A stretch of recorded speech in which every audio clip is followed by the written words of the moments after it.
Well, Steve, I've had worse nights here. That's brilliant. Fantastic, you know. Players to a man, absolute credit to themselves, families and club. Cliches galore there, but it's true. We were put under utmost pressure, untold pressure, should I say, in the first half. You know, they're a good side, and they were causing us all sorts of problems. We had to change our shape. But at half time, if you're going at half time 0-0 in a one-off game that's no extra time, you got a chance. So all the time to stay in the game. Let's get it right. Start of the second half, we had the best chance. You know, they've made a great clearance off the line from Joe Turner. They are a full-time fit side that will cause us problems, and we knew that. So what we had to do was we had to make sure that we were banked up. Maybe sometimes catch them on the counter-attack. Because we couldn't play a normal game because they made it difficult for us. When they got possession, they didn't give the ball away often, and that's what you got to find. And you end up chasing a lot. So in all, I thought that we done very well.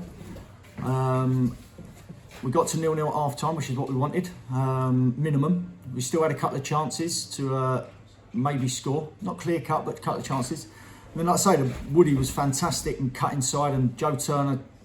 Toenail away, I think he was. He said the bloke made a great challenge, which he did. And then, listen, that free kick they've scored, it's one of those. They scored one on Tuesday night that I watched, and it was fantastic. And the fellas put it in today, you know.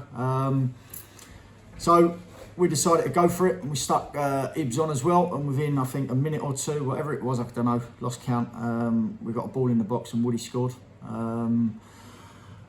When we did change our shape, and then it was basically reverting back to type and making sure that we stayed in the game, and could we catch them going forward, and could we catch them with a bit of quality. And again, we had another chance. They had a gilt-edged chance where it was knocked back out of Harry, cleared it, and I don't know, what's he, 8-10 yards out, and he's blazed it over.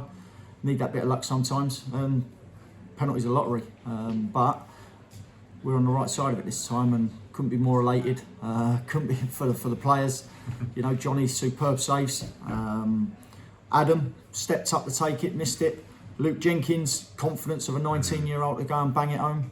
Craig, Joe, and Ibs to start with. You know, that's the pressure one, especially after Johnny saved it and he's put it in. So all played their part today. All played their part in getting this club into the next round. And at the end of the day, we're in a draw on Monday, and that's a fantastic advert for Tonbridge Angels for the season we've had so far. It's brilliant, and the boys are looking forward to the draw on Monday. It was, I mean, it was nerve-wracking for us watching it, and then they sent us all down the other end, so we all had to sprint down the side of the pitch to watch it. I was quite near you, I was just right behind the dugout. So your emotions changed during the penalties. It's not something you practice. I remember you saying that to me before the Canby game. No, it's one you of can't those, reproduce it. You can't with their fans singing, our fans singing. It's one of those. You've just got to get your mindset on how you're going to take it and where you're going to put it. And Johnny's the same for saving them. So credit for him for standing up. There was others that wanted to take them, but they were the first ones to say it, and we stuck them in.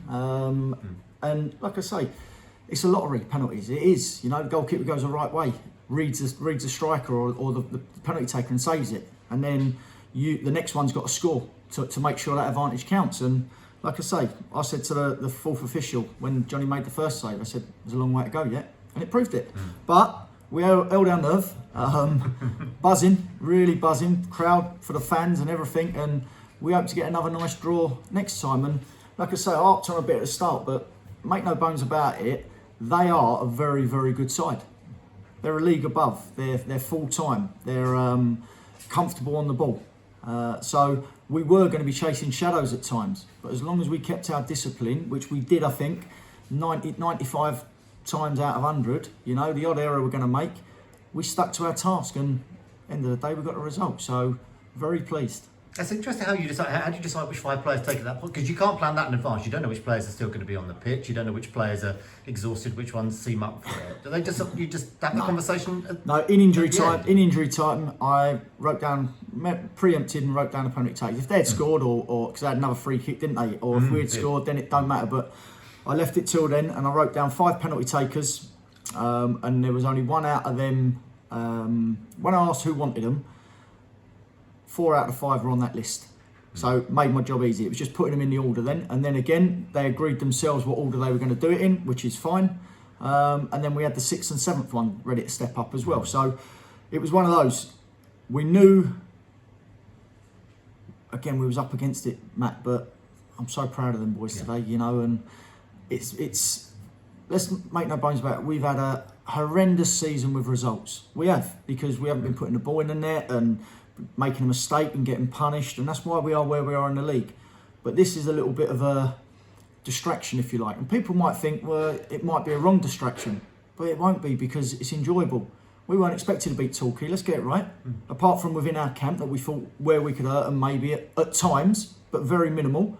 And today, forget their second bottom in the National League. They got to Halifax and got beat 1-0. They played Chesterfield and got beat 1-0. These are two teams that have probably got bigger budgets than them, bigger squads than them, and better players than them. And it's like today, it's not disrespecting my players, but they are better than the majority of our players because they train every day. We don't get that time on the training field to work on our patterns as much. We get an hour and a half, and you want to give them a bit of five-a-side, have a bit of fun as well. So it's tough, but we do it for them days, and we love it for them days. So, like I say, for everyone connected with the club, chairman of the board, chairman especially, because he's a good lad. Dave, really, really nice man, and gives everything to this club that people don't realise. And like I say, that one was for him and everybody connected with the football club. Really pleased. I've been coming down here 40 years this year. I've never seen us win a penalty shootout. The only time we won one, I wasn't here.